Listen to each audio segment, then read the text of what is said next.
देवाचं दर्शन जोपर्यंत मला घडत नाही तोपर्यंत ही भक्ती बंद होणार नाही. आणि झाली नसेल तर मी करू देणार नाही. माझी भक्ती बंद करण्यासाठी आपण आला असा कोणता अपराध या तुलसीनं केलाय म्हणून माझी भक्ती आपण बंद करता? माझा बाप मला इथं आलेला होता आणि त्याला तू इथून सोडलं नाही. नाव काय त्यांचं? कृष्ण. त्याला माझ्या मालिका. मी त्या देवतेला अजून पाहिलं सुद्धा नाही. तो माझा भगवंत माझ्या नेत्रासमोर क्षणभरही आला नाही. मग कसं मी त्याला पाठवणार नाही व सांगा मग माझ्या मातेला माझी विनंती केली ती याच कारणासाठी म्हणजे भाऊ मला सापडला नसेल तुला माझ्या मातेपर्यंत यावं लागेल. म्हणजे भगवंत गोपाळ कृष्णाची मार्गा रुक्मिणी देवी या विश्वाची माता तिने सुद्धा माझ्या भक्तीवर संशय घ्यावा आणि म्हणून तुम्हाला माझ्यापर्यंत त्यांनी पाठवलं. तुला तिच्यापर्यंत मला जायचंय म्हणून इथं आलोय. माझी भक्ती शुद्ध आहे.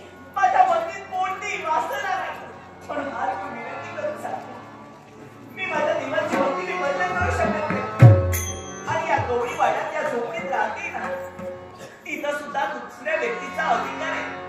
आणि ज्या व्यक्तीनं मला इथं आणून ठेवले त्याच्या आदेशवाची या झोपडीच्या बाहेर सुद्धा पडू शकत नाही. यावं लागेल आणि आली नाही तर तुझ्या हाताला धरू पण तुझ्या होणार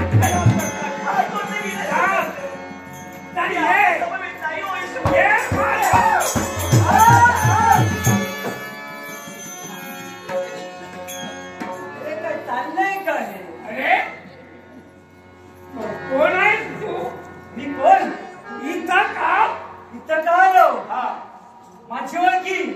माझं नाव ऐकायचंय. माझं नाव गोपाळ. पण मला एक सांग गोपाळ. तुझं नाव काय? माझं नाव तुझं नाव काय? कालासू. काय ते कालावली? मला एक सांग तुझे काय चाललंय काय? एकच. अरे या झोपडीत कोण येतोय काय? अरे ही जागा कुणाची? सारेजणीच्या मागे लागले. आपलं काय झालं काय एवढं? हिला मला माझ्या मातेपर्यंत जायचंय. काय येत नाही म्हणून जबरदस्ती हे पहा कालावली म्हणजे ही तुम्हाला हवे. पण मी तुला सांगतोय हा गोपाळ तुम्हाला एकच सांगतोय हिला आस्तीत विजलंय तिचं रक्षण मी घेतलं अर्थात ही तुम्हाला मिळणार नाही. तुम्ही जाऊ शकता इथून. पण